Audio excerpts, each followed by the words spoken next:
नमस्कार मंडळी, मी तुमचा लाडका मित्र वरद विजय चव्हाण आणि मी तुम्हा सर्वांचं माझ्या युट्यूब चॅनलमध्ये स्वागत करत आहे. म्हणजे काल मुंजा नावाच्या एका नवीन हिंदी सिनेमाचा टीजर आपल्या भेटीला आला होता आणि सगळ्यात आनंदाची गोष्ट म्हणजे या सिनेमाचे डिरेक्टर आहेत आपले मराठमोळे आदित्य सरपोतदार.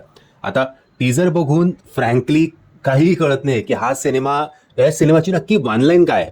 पण एक गोष्ट मात्र निश्चित की या सिनेमाचा जो टीजर आहे, ज्या प्रकारचे VFX वापरण्यात आलेत ते अति उत्तम आहेत. म्हणून ओव्हरऑल जी काही थोडीफार आयडिया येते या सिनेमाबद्दलची, जी मला असं वाटतंय ती अशी की एक आयलंड आहे, एक जंगल आहे.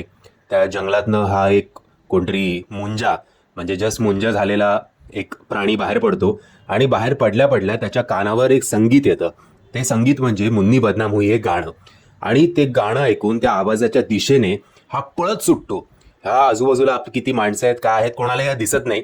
तो भाग वेगळा, कारण हा मे बी खूप चपळ असेल. त्यामुळे हा त्या आवाजाच्या दिशेने पळत सुटतो सगळ्या खाऊ गल्ली आणि सगळ्या टॅरेस बिरेसवर जाऊन आणि फायनली एका घरात तो पोचतो. त्या घरी पोचल्यानंतर ते जेव्हा गाणं बंद होतं तेव्हा त्या घरातल्या माणसांवर तो अटॅक करतो. सो मला कळलं नाही की त्याला ते गाणं आवडतंय ते बंद केलं म्हणून त्यांनी अटॅक केलाय, की जे काही जंगल आणि अतिक्रमण या सगळ्या गोष्टी होत आहेत शहरांच्या जंगलांवर, त्याला काहीतरी अपोज करणारा हा प्राणी असावा असं काहीतरी एकंदरीत वाटतंय. की जे काही जंगलातले राहणारे जनावरं असतील किंवा हा जो काही प्राणी आहे, सो आपल्या नॉईज पोल्युशनच्या, एअर पोल्युशनचा, या सगळ्यांचा ह्यांच्या मनावर किती परिणाम होतो आणि निसर्गाला आपण कसं वाचवलं पाहिजे आणि जर वाचवलं नाही तर निसर्ग आपल्यावर पुन्हा कसं अटॅक करणार, असं काहीतरी मला वाटतंय ओव्हरऑल हा टीजर बघून. एनिवेज, उद्या म्हणजे 24 तारखेला या सिनेमाचा ट्रेलर येणार आहे आणि हा सिनेमा आपल्या भेटीला येणार आहे येत्या 7 जून 2024ला. सो चांगली गोष्ट आहे, काहीतरी वेगळं बघायला मिळणार आहे एवढं निश्चित.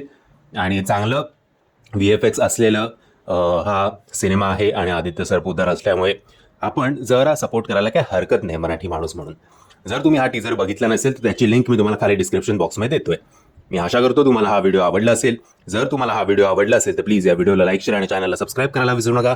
जय हिंद, जय महाराष्ट्र.